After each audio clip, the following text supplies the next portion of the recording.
নমস্কার, আপনারা দেখছেন শান্তন টিভি। আমি রয়েছি আপনাদের সাথে মীনাক্ষী। চোখ রাখছি এই মুহূর্তে প্রাইম নিউজে। সমাজের মেরুদণ্ড হিসেবে পরিচিত শিক্ষককে পিটিয়ে হত্যা করল সমাজদ্রোহী। প্রতিবাদে সোচ্চার হলো শিক্ষক সমাজ। ঘটনা উদয়পুর মহকুমায়। কতটুকু সুরক্ষিত শিক্ষকরা, এই প্রশ্নই তুলল প্রতিবাদী শিক্ষকেরা। মুখ্যমন্ত্রী দিলেন পূর্ণাঙ্গ তদন্তের নির্দেশ, জানালেন মন্ত্রী প্রণজিৎ সিংহ রায়। গত ৮ আগস্ট উদয়পুর মহকুমা সেন্ট্রাল রোড থেকে ইংরেজি বিষয়ক শিক্ষক অভিজিৎ দেকে জোর করে উদয়পুরে পোল্ট্রি রোডে এক সমাজদ্রোহী তার বাড়িতে তুলে নিয়ে যায়। সেখানে সেই সমাজদ্রোহী সহ আরো একাধিক দুর্বৃত্ত শিক্ষক অভিজিৎ দেকে প্রচন্ডভাবে মারধর করে। পরবর্তী সময়ে ঘটনাস্থলে সমাজদ্রোহীরা শিক্ষক অভিজিৎ দের স্ত্রীকে ডেকে নিয়ে যায়।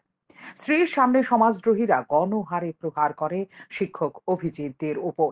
রেহাই দেওয়া হয়নি এই শিক্ষকের স্ত্রীকেও। পরবর্তী সময়ে সমাজদ্রোহীরা পুলিশ ডেকে এনে পুলিশের হাতে তুলে দেয় এই শিক্ষককে। ৯ আগস্ট শিক্ষক অভিজিৎ দেকে আদালতে তোলা হলে সেখানে এই শিক্ষক অভিজিৎ দে রক্ত বমি করতে শুরু করে। গুরুতর আহত অবস্থায় তাকে প্রথমে নিয়ে যাওয়া হয় গোমতী জেলা হাসপাতালে। সেখান থেকে আশঙ্কাজনক অবস্থায় তাকে পাঠানো হয় জিবি হাসপাতালে। কিন্তু দুর্ভাগ্য, এই শিক্ষক অভিজিৎ দের আর চোখ মেলে তাকাতে পারেনি। শিক্ষক চলে যায় শিক্ষা সাগরের পার। শনিবার এই শিক্ষক অভিজিৎদের শেষকৃত্য সম্পন্ন হয়। শ্রদ্ধা নিবেদন করেন শিক্ষক সমাজের পাশাপাশি ছাত্রছাত্রী এবং শুভবুদ্ধি সম্পন্ন জনগণ। রবিবার প্রয়াত শিক্ষক অভিজিৎদের বাড়িতে যান রাজ্যের মন্ত্রী তথা স্থানীয় বিধায়ক প্রণজিৎ সিংহ রায়। তিনি কথা বলেন প্রয়াত শিক্ষকের স্ত্রীর সঙ্গে। মন্ত্রী প্রণজিৎ সিংহ রায় বলেন, গোটা ঘটনাটি খুবই দুঃখজনক। এই ঘটনায় তিনি নিজে ভীষণভাবে মর্মাহত। মুখ্যমন্ত্রী ডাক্তার মানিক সাহা এই ঘটনার পূর্ণাঙ্গ তদন্তের নির্দেশ দিয়েছেন। এবং এইভাবে যদিও আমি জানি না, যদিও কোনো রকম ভাবে কোনো অভিযোগ কারো থাকে যে সেই বিচার ব্যবস্থা নিজের হাতে নেওয়ার কিছু এটা হতে পারে না। অভিযোগ থাকতেই পারে, তার জন্য আইন আছে, প্রশাসন আছে, সেখানে সেটা দেবে। কিন্তু তার মধ্যে নিজে হাতে বিচার নেওয়া আর যেভাবে অমানসিকভাবে মারা হয়েছে মানে তার মিসেসের সামনে, এটা তো সত্যি ভাবা যায় না। আমরা ওই জগতে নেই, এটা একটা মানে সভ্য জগতের মানুষ। সেখানে বিচার থাকতে পারে, বিচারের হবে, শাস্তির যদি অন্যায় থাকে তার শাস্তির জন্য প্রার্থনা করতে হবে, সেটা স্বাভাবিক ব্যাপার। কিন্তু এই যে ঘটনা হয়েছে সেটা কোনো মানা যায় না। আমি নিজে খুবই মর্মাহত, আমি দুঃখিত এবং আমার কাছে কোনো ভাষা নেই যেটার বিনিময়ে কাউকে সান্ত্বনা দেওয়ার। তবে রাজ্যের মাননীয় মুখ্যমন্ত্রী ঘটনা জেনেছেন এবং স্বাভাবিকভাবেই এই ঘটনা জানতেও চেয়েছেন ঘটনা কি, এবং তার জন্য স্বাভাবিকভাবেই সরকারের পক্ষ থেকে অ্যাডমিনিস্ট্রেশন কাজ করবে এবং সুষ্ঠু তদন্ত হবে এবং তদন্ত অনুযায়ী আইন অনুযায়ী সে ব্যবস্থা সেটা সরকার গ্রহণ করবে। আমি স্বাভাবিকভাবেই উদয়পুরের বিধায়ক হিসাবে আমার রেসপন্সিবিলিটি পড়ে যে যেখানে আমার শহরের মধ্যে এই ধরনের ঘটনা, এবং আমি অত্যন্ত দুঃখিত। আমিও চাই যা আইন মোতাবেক। এই ঘটনার প্রতিবাদে রবিবার সোচ্চার হলো শিক্ষক সমাজ। তারা প্রশ্ন তুলল নিজেদের সুরক্ষার বিষয়টি নিয়ে। শিক্ষক অভিজিৎ দেকে তার যারা নৃশংসভাবে হত্যা করেছে তাদের উপযুক্ত শাস্তির দাবি করলো তারা। ওনার স্ত্রীর সামনে ওকে মেরেছে, পাশাপাশি ওনাকেও মেরেছে সেই দুর্বৃত্তরা। তো এটা খুবই দুঃখজনক ঘটনা। আজকে আমরা শিক্ষক সমাজ উদয়পুরে শিক্ষক শিক্ষিকা এখানে যারা উপস্থিত আছি সবাই এ নিয়ে খুব ব্যথিত, দুঃখিত এবং এই ঘটনার পুরোপুরি নিন্দা করি এবং আমরা আশঙ্কা প্রকাশ করছি যে সত্যি সত্যি শিক্ষক বা শিক্ষিকারা কতটুকু সুরক্ষিত সেটা এখন প্রশ্নের মুখে।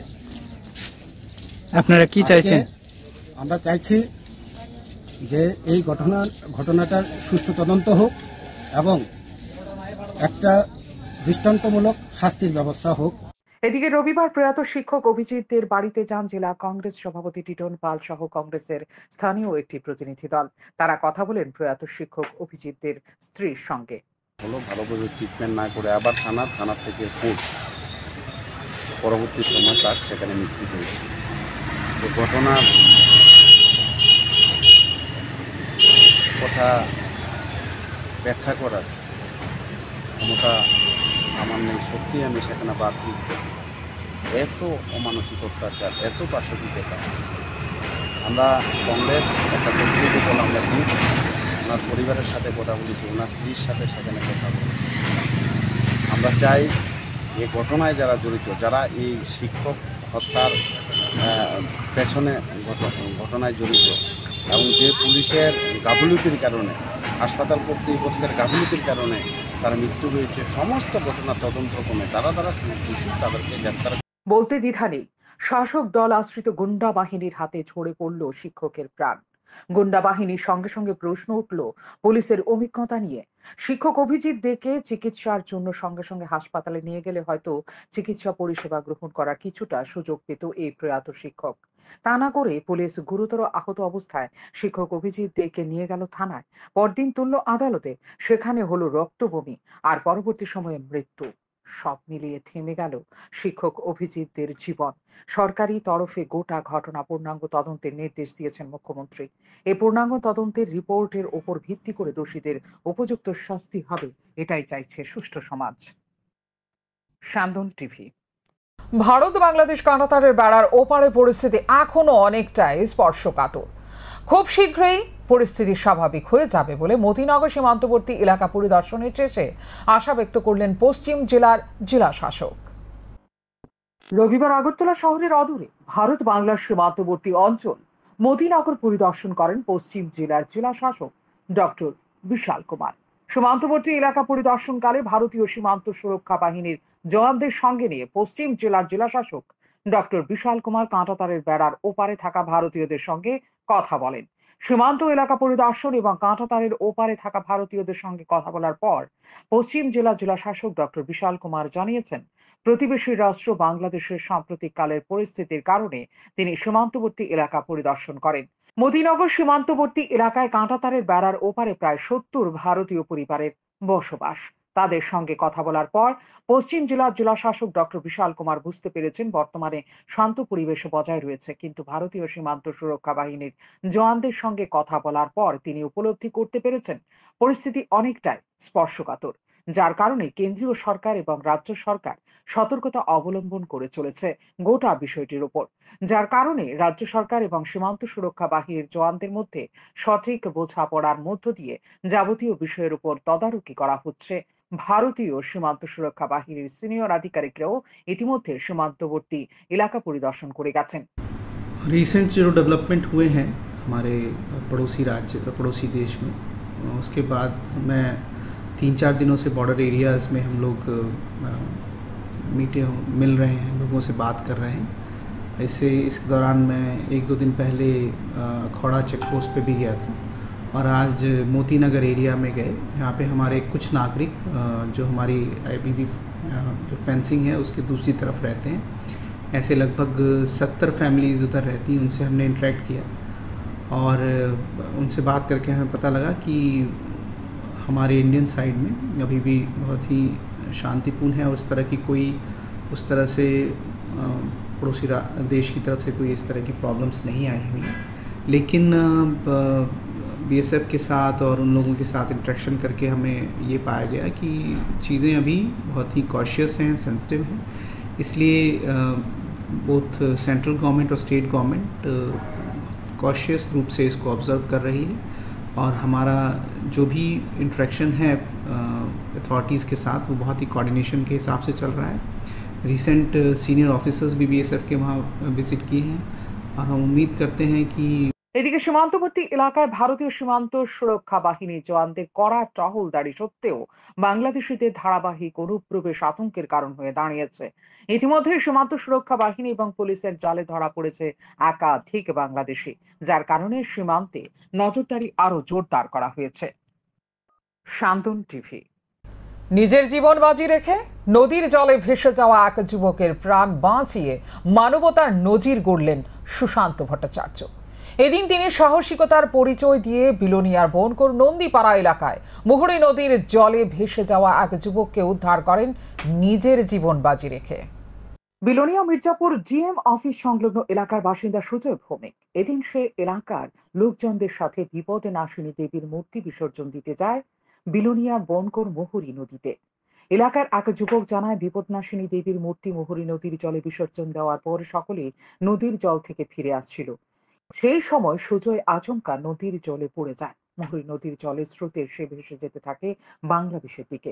মুহূর্তের মধ্যে জলের স্রোতে সুজয় নদীর মাঝে যায় চলে। তখন মূর্তি বিসর্জন দিতে যাওয়া সকলে নদীর পাড়ে পাড়ে দৌড়াতে থাকে।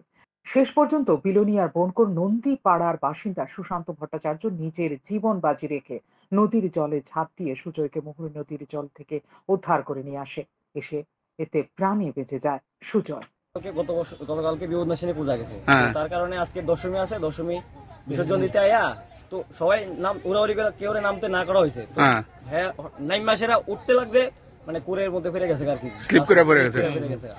এরপরে আর সামলাইতে পারছে না, তারপরে বাইশায় বলতেছে সবাই দৌড়াদৌড়ি করে দৌড়ে গিয়ে দাদা টাইনা উঠাইছে। ঠিক, ধন্যবাদ এই দাদা আজকের জন্য হিরো। এদিকে সুশান্ত ভট্টাচার্য জানান, তিনি নিজ বাড়ির উঠোনে বসে বোনের সাথে কথা বলছিলেন। সেই সময় তিনি লক্ষ্য করেন 2-3 জন লোক নদীর পাড়ে পাড়ে দৌড়চ্ছে। তখন তিনি কৌতূহলবশত এগিয়ে যান কি হয়েছে জানার জন্য। এগিয়ে যাওয়ার পর দেখতে পান নদীর জলের স্রোতে এক যুবক ভেসে যাচ্ছে, আর কিছু দূর গেলে ওই যুবক বাংলাদেশে চলে যাবে। সাথে সাথে তিনি বাড়ি থেকে দড়ি নিয়ে এসে সকলকে দড়ি এক প্রান্তে ধরে রাখার জন্য বলেন।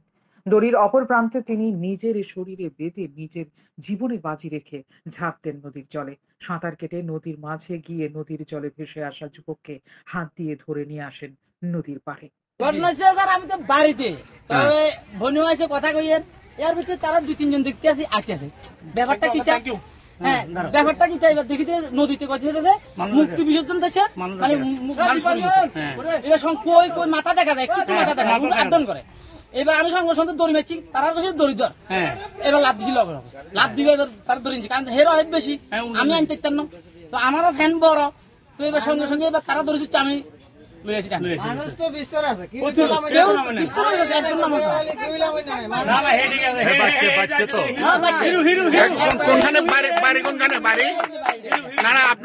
আপনার নাম? আমার নাম সুশান্ত ভট্টাচার্য। আর যে পড়ছিল নদীতে নাম নাম জানেনি। সুশান্ত ভট্টাচার্য এদিন যেভাবে সাহসিকতার পরিচয় দিয়ে নিজের জীবন বাজি রেখে নদীর জলে ঝাঁপ দিয়ে সুজয়ের জীবন বাঁচালো, একটা মানবতার শ্রেষ্ঠ নিদর্শন। তার জন্য অবশ্যই সকলে সুশান্তকে ধন্যবাদ জানান। সুজয়ের পরিবারের লোকজন সুশান্তকে জড়িয়ে ধরে তার প্রতি কৃতজ্ঞতা প্রকাশ করেন। শান্তন টিভি। বাংলাদেশে আক্রান্ত সাংবাদিক এবং সংবাদ মাধ্যম পেশাগত দায়িত্ব পালন করতে গিয়ে দুর্বৃত্তদের হাতে বাংলাদেশের এখন পর্যন্ত 5 জন সাংবাদিককে নির্মমভাবে হত্যা করা হয়েছে। প্রায় শতাধিক সাংবাদিককে আক্রমণ করা হয়েছে। তাদের বাড়ি ঘরে লুটপাট, অগ্নিসংযোগ এবং সংবাদ ভবনে প্রকাশ্যে লুটপাটের পর অগ্নিসংযোগ করা হয়। এর প্রতিবাদে বিশ্বের বিভিন্ন দেশে ধিক্কার ও নিন্দার ঝড় ওঠে। নির্বিচারে সাংবাদিকদের হত্যা ও আক্রমণের প্রতিবাদে রবিবার সিপাহীজলা জেলা বিশালগড় মহকুমা প্রেস ক্লাবের সাংবাদিকরা মৌন মিছিল এবং ধিক্কার সভার আয়োজন করে। এদিন বিকেল 4টায় বিশালগড় প্রেস ক্লাব প্রাঙ্গণ থেকে সাংবাদিকরা মুখে কালো কাপড় বেঁধে এবং বুকে কালো বেজ পরিধান করে বিশালগড় শহরের বিভিন্ন পথ পরিক্রমা করে বিশালগড় প্রেস ক্লাবের সামনে এসে ধিক্কার সভায় মিলিত হয়।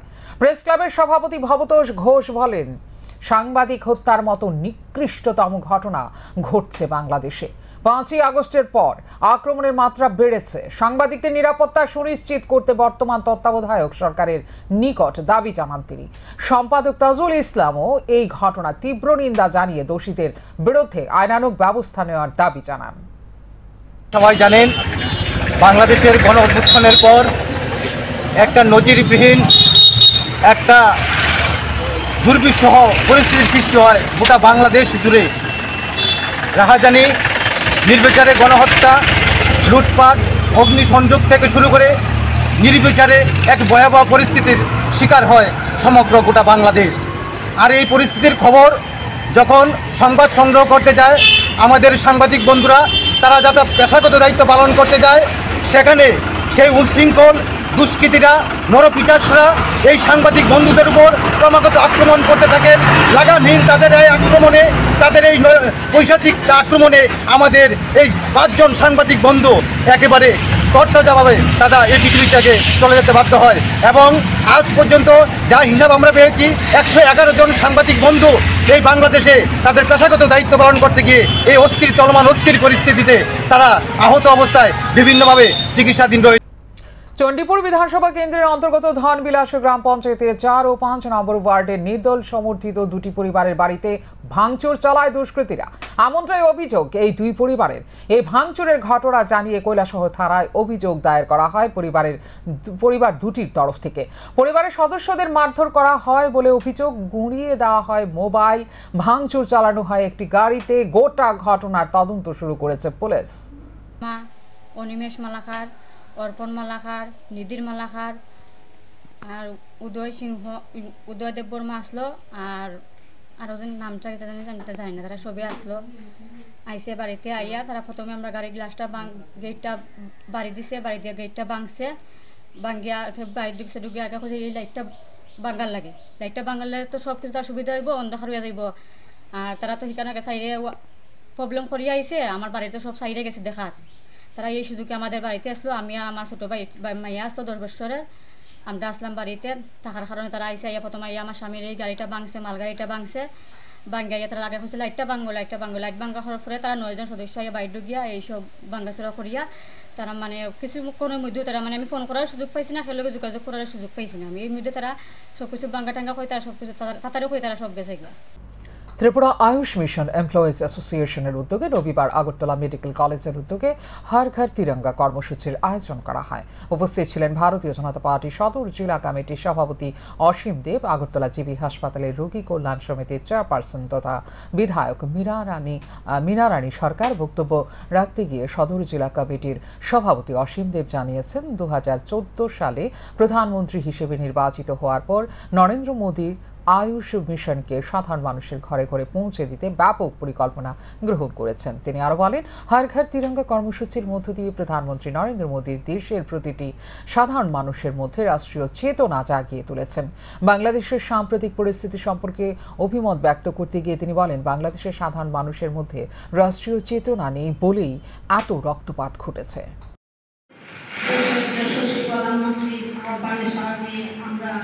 সারা দেশের সহিত আমরা ছোট্ট ত্রিপুরা রাজ্যকে স্বাধীনতা দিবসকে সামনে রেখে আমরা কর্মসূচি পালন করে চলেছি। আগামী 13 থেকে 15 আমাদের যশস্বী প্রধানমন্ত্রী আহ্বান করেছেন যে হর ঘর তিরঙ্গা মানে প্রত্যেকের বাড়িতে যাতে আমরা জাতীয় পতাকা উত্তোলন করি। 13 তারিখ থেকে 15 তারিখ আমরা এই উত্তোলনের পর 15 তারিখের সন্ধ্যার সময় আমরা একটা খুলে ফেলতে পারবো। এই কর্মসূচি যারা আছে এখানে আপনাদের হাতে জাতীয় পতাকা দেওয়া হবে, প্রত্যেকে যার যার বাড়িতে সেটি উত্তোলন করবেন এবং আরো পাশাপাশি যারা আছেন সবাইকে বলবেন যাতে এই জাতীয় পতাকা উত্তোলন করা। ৭৮তম স্বাধীনতা দিবস উদযাপনকে সামনে রেখে দেশ জুড়ে হর ঘর তিরঙ্গা কর্মসূচি পালিত হচ্ছে। ব্যতিক্রম নয় ত্রিপুরাও। রবিবার আগরতলা পুর নিগমের 14 নম্বর ওয়ার্ডে এই হর ঘর তিরঙ্গা কর্মসূচিকে সফল রূপ দিতে এক মনোজ্ঞ শোভাযাত্রার আয়োজন করা হয়। এতে উপস্থিত ছিলেন নিগমের মেয়র দীপক মজুমদার, 14 নম্বর পুর ওয়ার্ডের কর্পোরেটর স্নিগ্ধা দাস দেব সহ আরও অনেকে। মেয়র দীপক মজুমদার জানিয়েছেন, প্রধানমন্ত্রী নরেন্দ্র মোদী দেশ জুড়ে হর ঘর তিরঙ্গা কর্মসূচির ডাক দিয়েছেন। এই কর্মসূচির অঙ্গ হিসেবে আগরতলা পুর নিগমের বিভিন্ন ওয়ার্ডে এই কর্মসূচিকে সফল রূপ দেওয়ার জন্য উদ্যোগ নেওয়া হয়েছে সরকারি তরফে। প্রতিটি শিক্ষা প্রতিষ্ঠান সহ কর্ম প্রতিষ্ঠান এবং প্রত্যেক বাড়িতে যাতে জাতীয় পতাকা উত্তোলন করা হয়, এরই লক্ষ্যে এই হর ঘর তিরঙ্গা কর্মসূচির আয়োজন। 14 নম্বর ওয়ার্ডের বিভিন্ন এলাকায় এদিন শোভাযাত্রা পরিক্রমা করে। আমাদের দেশের যশস্বী প্রধানমন্ত্রী নরেন্দ্র মোদীজি এবং রাজ্যের মাননীয় মুখ্যমন্ত্রী প্রফেসর ডক্টর মানিসা সাহা দেশবাসীর কাছে আবেদন রেখেছিলেন হর ঘর তিরঙ্গা কর্ম সফল করার জন্য। 13 আগস্ট থেকে 15 আগস্ট অব্দি প্রতিটি বাড়িতে যাতে জাতীয় পতাকা উত্তোলন করা হয়, প্রতিটি প্রতিষ্ঠান সরকারি বেসরকারি এবং বিভিন্ন ব্যক্তির বাড়িতে যাতে জাতীয় পতাকা উত্তোলন করা হয় সম্মান সহিত উৎসাহের সহিত সেই আবেদন রেখে তাকে সারা দিয়েই আমাদের সরকারের সিদ্ধান্ত অনুযায়ী আগরতলা পৌর নিগমের প্রত্যেকটি ওয়ার্ডে আমরা তিরঙ্গা হর ঘর তিরঙ্গা সফল করার জন্য বিভিন্ন র্যালি বিভিন্ন প্রোগ্রাম আমরা করছি।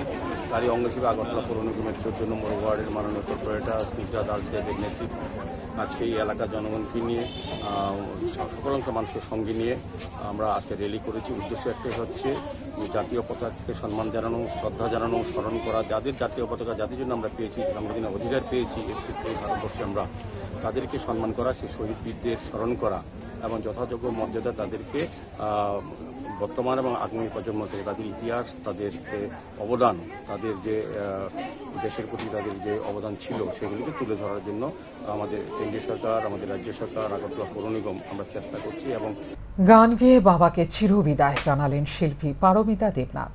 তাঁর বাবা উদয়পুরের বিশিষ্ট তবলা শিল্পী রামকৃষ্ণ দেবনাথ। পারমিতার মা প্রিয়াঙ্কা ভৌমিক দেবনাথও সঙ্গীত শিল্পী। দুরারোগ্য ব্যাধিতে আক্রান্ত হয়ে প্রয়াত হয়েছেন রামকৃষ্ণ দেবনাথ। প্রয়াত সঙ্গীত জগতে শিল্পীকে শিল্পীর ভাষায় শেষ বিদায় দেওয়া হয়। রবিবার সকালে জিবি হাসপাতালে প্রয়াত হয়েছেন তিনি। অগণিত শিল্পী, সাহিত্যিক, কবিরা রবিবার উদয়পুর প্রয়াত শিল্পীর বাড়িতে শেষ বিদায় জানান। উদয়পুর সাংস্কৃতিক মঞ্চের উদ্যোগে উদয়পুর টাউন হলের সামনে প্রয়াত শিল্পী তবলাবাদক রামকৃষ্ণ দেবনাথকে পুষ্পাঞ্জলি দিয়ে শেষ বিদায় জানানো হয়। বিশিষ্টজনেরা বিদায় জানায়।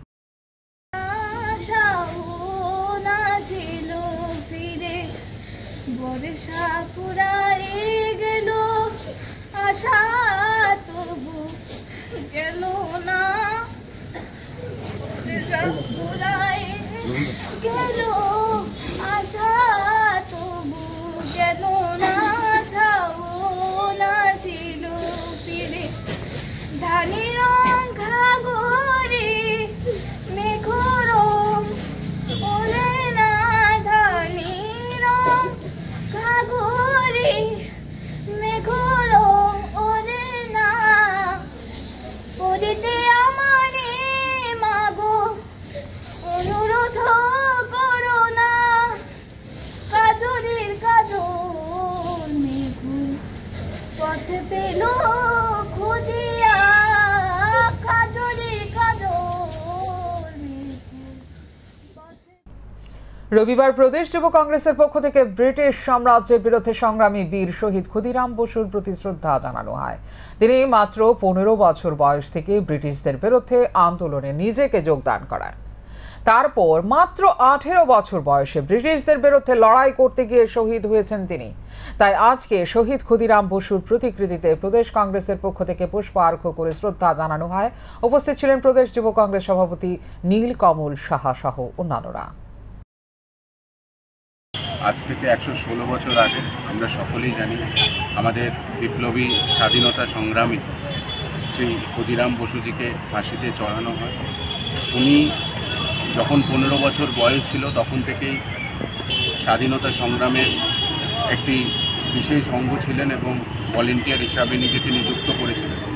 উনি যখন 18 বছর বয়স, উনি তখন ব্রিটিশের আইন অমান্য আন্দোলনে যোগদান দিয়েছিলেন এবং আমরা সকলেই জানি যে তৎকালীন মুজাফফরনগরের যে বিচারপতি ছিল ডাগলেস সাহেবের গাড়িতে উনি বোম মেরে ওনাকে নিহত করার চেষ্টা করেছিলেন। বাধারঘাট স্থিত দর্শকদের গুড মর্নিং ফুটবল ক্লাব আয়োজিত 5-a-side নকআউট মেগা ফুটবলের আসর শুরু হতে চলেছে আগামী 24 আগস্ট। 3 দিন ব্যাপী এই আসর চলবে 26 আগস্ট পর্যন্ত। রবিবার আগরতলা প্রেস ক্লাবে এক সাংবাদিক সম্মেলন করে আয়োজকদের তরফে ঘোষণা দেওয়া হয়। চ্যাম্পিয়ন দল পাবে ট্রফি সহ নগদ 10,000 টাকা এবং রানার্স দল পাবে ট্রফি সহ নগদ 7,000 টাকা। আসনে অংশগ্রহণের জন্য এন্ট্রি ফি ধরা হয়েছে 1100 টাকা। 24 আগস্ট সকাল 8টায় হবে আসরের উদ্বোধনী পর্বে উপস্থিত থাকবেন রাজ্য ফুটবল সংস্থার সচিব অমিত চৌধুরী সহ আরো অনেকে। উদ্বোধনী ম্যাচের আগে একটি প্রদর্শনী ম্যাচে সাংবাদিক ও ক্লাবের কর্মকর্তারা খেলবেন। প্রতি বছরের মতো এবারও আমরা 5-a-side মেগা টুর্নামেন্ট করতে যাচ্ছি আমরা বাধারঘাট গুড মর্নিং ফুটবল ক্লাবের পক্ষ থেকে এবং আমাদের প্রোগ্রাম হবে 24 আগস্ট থেকে 26 আগস্ট অবধি। 24 আগস্ট আমরা সকাল 8টায় আমরা আমাদের উদ্বোধন অনুষ্ঠান করব। সেই উদ্বোধনী অনুষ্ঠানে আমরা যাদেরকে আমাদের কাছে পাবো তাদের মধ্যে আছেন আমাদের চিফ গেস্ট হিসেবে থাকছেন ত্রিপুরা ফুটবল অ্যাসোসিয়েশনের সম্মানীয় সেক্রেটারি শ্রীযুক্ত অমিত চৌধুরী মহোদয়। স্পেশাল গেস্ট হিসেবে থাকবেন আমাদের টিএফের জয়েন্ট সেক্রেটারি শ্রী কৃষ্ণপদ সরকার ও শ্রী তপন শাহ এবং থাকবেন অমিত দেব ভাইস প্রেসিডেন্ট। আর গেস্ট অফ অনার হিসেবে থাকছেন আমাদের ত্রিপুরা স্পোর্টস স্কুলের অ্যাসিস্ট্যান্ট ডিরেক্টর ভারতী নিগম এবং জার্নালিস্ট রিক্রিয়েশন ক্লাব আয়োজিত কর্পোরেট ক্রিকেট টুর্নামেন্টে unity gastro and liver hospital champion হয়েছে। রানার্স ট্রফি পেয়েছে ইকফা ইউনিভার্সিটি। রবিবার দুপুরে ভোলাগিরি গ্রাউন্ডে দুদিন ব্যাপী টুর্নামেন্টের ফাইনাল ম্যাচে unity gastro and liver hospital 6 wicket ICFAI ইউনিভার্সিটিকে হারিয়ে চ্যাম্পিয়ন খেতাব নিয়ে নিয়েছে। প্লেয়ার অফ দ্য ম্যাচের খেতাব পেয়েছে বিজয়ী দলের দীপরাজ দীপ। এর আগে প্রথম সেমিফাইনালে ইকফা ইউনিভার্সিটির 29 রানে all India Punjab national bank officers অ্যাসোসিয়েশনকে এবং দ্বিতীয় সেমিফাইনালে ইউনিটি গ্যাস্ট্রো অ্যান্ড লিভার হাসপাতাল 7 উইকেটে ত্রিপুরা গ্রামীণ ব্যাংককে পরাজিত করে ফাইনালে পরস্পরের মুখোমুখি হয়েছে। দুটি সেমিফাইনালে প্লেয়ার অফ দ্য ম্যাচের খেতাব পেয়েছে যথাক্রমে উদয় কুমার দেব ও অসীম দেব। ফাইনাল ম্যাচের শেষে এক বিশেষ অনুষ্ঠানে উপস্থিত অতিথিবর্গ DIG crime branch Krishnendu Chakraborty, Agartala press ক্লাবের সভাপতি জয়ন্ত ভট্টাচার্য, ত্রিপুরা ক্রিকেট অ্যাসোসিয়েশনের সচিব সুব্রত দে, স্কুল অফ সায়েন্সের অধ্যক্ষ অভিজিৎ ভট্টাচার্য, বিশিষ্ট ব্যবসায়ী রূপম রায়, ডাক্তার অমিতাভ রায়, ডাক্তার রণবীর রায়, এনসিসি পিএস এর ওসি সুশান্ত দেব, টিএনজিসিএল এর আধিকারিক প্রশান্ত দত্ত প্রমুখ বিজয়ীদের হাতে পুরস্কার তুলে দেন। এবারের আসরে সেরা বলার দেবতনু পাল, সেরা ব্যাটসম্যান অভিষেক দেব, বেস্ট ফিল্ডার টুটন রুদ্রপাল এবং টুর্নামেন্টের সেরা খেলোয়াড় হিসেবে অসীম সরকারকে পুরস্কৃত করা হয়েছে। সংক্ষিপ্ত বক্তৃতায় প্রত্যেক অতিথিবৃন্দ উদ্যোক্তাদের ভূয়সী প্রশংসা করে এই উদ্যোগ নিয়মিত জারি রাখার প্রত্যাশা ব্যক্ত করেন। উদ্যোক্তাদের পক্ষ থেকে অতিথিবর্গকে চ্যাম্পিয়ন ও রানার্স দলের প্রত্যেক খেলোয়াড়কে পদক এবং উপস্থিত অতিথিবর্গকে শুভেচ্ছা স্মারকের পাশাপাশি আম্পায়ার অর্জুন দেববর্মা, সঞ্জিত দাস, সত্যজিৎ কর, মেঘধন দেব ও পাপন দাসকেও সম্পর্কিত করা হয়। সম্মানিত করা হয়। জেআরসির প্রত্যেক সদস্যদের অক্লান্ত পরিশ্রমে দারুণভাবে টুর্নামেন্টে সাফল্যমণ্ডিত হয়েছে বলে সভাপতি সুপ্রভাত দেবনাথ এবং সচিব অভিষেক দে সবকটি দলের খেলোয়াড়, আম্পায়ার ও স্পন্সর সহ সংশ্লিষ্ট প্রত্যেককে ধন্যবাদ জ্ঞাপন করেন।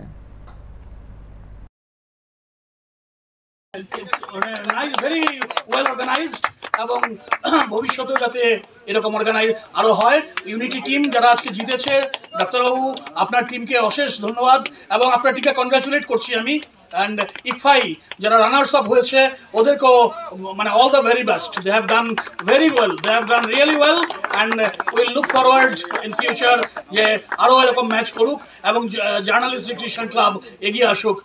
So all the boys organizers, they deserve appreciation from all of us, and I hope this tournament will go on. You make it an annual festival, okay, and we look forward to participate to see this tournament year after year. Thank you Abhishek, thank you Suprabhat, thank you Prashanjit, and thank the organizing committee. আবার journalist recreation club আজকে একটা নতুন করলো যে মানে এই কর্পোরেটদেরকে নিয়ে একটা খেলা করলো। এখানে নিজেরা প্রতিযোগিতায় এলো না, কিন্তু সবটা অর্গানাইজ করলো। তো আসলে খেলাধুলার একটা মানে সাংঘাতিক একটা গুরুত্ব রয়েছে, শুধুমাত্র যে ফিজিক্যাল ফিটনেসের জন্য তাই নয়, যে মেন্টাল একটা অন্যরকমের মেন্টাল মেকআপ তৈরি করে, যে কম্পিটিটিভনেস, আমাকে জিততে হবে। আবার আরেক দিক থেকে যে হারলেই বা কি আমি অ্যাকসেপ্ট করতে পারি, হ্যাঁ হারটাকে। তো ওই দুই দিক থেকে এটা মানে অসাধারণ একটা শিক্ষণীয় ব্যাপার। আর শরীর চর্চার দিক থেকে তো রয়েছে। তো আমাদের আগরতলা প্রেস ক্লাব কিন্তু খেলাধুলোকে প্রমোট করছে, সাপোর্ট করছে, হ্যাঁ এরকম। তো আমাদের যে অভিষেক সুপ্রভাতরা আছে, they are very dynamic and recreation club এটা আজকে আমি দ্বিতীয়বার একটা ফাইনাল খেলা উপস্থিত হয়েছি। একটা অর্গানাইজ আমরা করে দিয়েছিলাম টিসি এর পক্ষ থেকে পিটিএজি গ্রাউন্ডে। ওটা টেনিস খেলা ছিল না, ওটা অ্যাকচুয়ালি ক্রিকেট স্ট্যান্ডার্ড অনুযায়ী খেলাটা ছিল, এটা আমরা অর্গানাইজ করেছিলাম। যা হোক, আমরা তো actually Tripura cricket association actually tennis খেলা প্রমোট করতে পারে না, এটা কিছু দায়বদ্ধতা আমাদের আছে। এনিওয়ে খেলা তো খেলা এবং একটা সুন্দর খেলা আমরা সবাই মিলে উপভোগ করলাম। সবচেয়ে বড় হচ্ছে যে একটা স্পোর্টস স্পিরিট যেটা আমি দেখলাম, যে অল্প কিছু রান ওরা প্রথমে নেমে 53 করেছে, তারপর ওকে চেস করে ওরা চ্যাম্পিয়ন হয়েছে। সবটা মিলে আজকে, এবং জার্নালিস্ট যারা এই অর্গানাইজ করেছে, যারা এর প্রত্যেক সময় আমি দেখি সুপ্রতাপ বাবু এবং অভিষেক, ওদের যে একটা প্রচেষ্টা আছে, এবং বারবারইও আমাকে বলে যে অ্যাকচুয়ালি মাঠমুখী আমরা ছেলেদেরকে করতে চাই। এই প্রচেষ্টা, এই উদ্দেশ্য নিয়েই আমাদের এই সমস্ত অর্গানাইজ করা। অরুন্ধতী নগর প্লে সেন্টারের উদ্যোগে 7 দিনব্যাপী অনূর্ধ্ব 13 ছেলেদের ক্রিকেট প্রতিযোগিতার আয়োজন করা হয় বাধারঘাট বিধানসভা কেন্দ্রে। রবিবার বাধারঘাটের এগ্রিকালচার মাঠে এই প্রতিযোগিতার আনুষ্ঠানিক সূচনা করেন স্থানীয় বিধায়ক মীরারানী সরকার। উপস্থিত ছিলেন ত্রিপুরা ক্রিকেট অ্যাসোসিয়েশনের সভাপতি তপন কুমার লোধ সহ আরো অনেকে। প্রথমবারের মতো এখানে ডিউজ বলে প্রতিযোগিতা শুরু হলো। খুদে খেলোয়াড়দের পাশাপাশি স্থানীয়দের মধ্যে ব্যাপক উৎসাহ লক্ষ্য করা গেছে এই আসরকে কেন্দ্র করে। নেশামুক্ত সমাজ গড়ার পাশাপাশি এই ধরনের আসর আগামী দিনে রাজ্যের খেলোয়াড়দের জাতীয় স্তরে এবং আন্তর্জাতিক স্তরে সাফল্য পাওয়ার ক্ষেত্রে গুরুত্বপূর্ণ ভূমিকা পালন করবে বলে আশা ব্যক্ত করেন উপস্থিত অতিথিরা। আনন্দের দিন, তাদের নিয়ে যারা এখানে অনূর্ধ্ব 13 বছর, তাদের নিয়ে যে আজকে একটা স্বপ্ন দেখা হয়েছে এই এডিনগর ক্লাব সেন্টার থেকে। এখানে সত্যি আজকে যারা এখানে 13 বছরের নিচে আছে, আগামী দিনে আমাদের দেশের ভবিষ্যৎ এখান থেকেই অনেক আছে। এখান থেকে আগামী দিন উজ্জ্বল ভবিষ্যতে তোমরা আরো এগিয়ে যাবে। এখনকার মতো এই মুহূর্তে সংবাদ এই পর্যন্ত। নানা আপডেট দেখার জন্য অবশ্যই নজর রাখতে হবে সান্দন টিভির পর্দায়। সান্দন টিভি, দায়বদ্ধতাই যার ঐতিহ্য।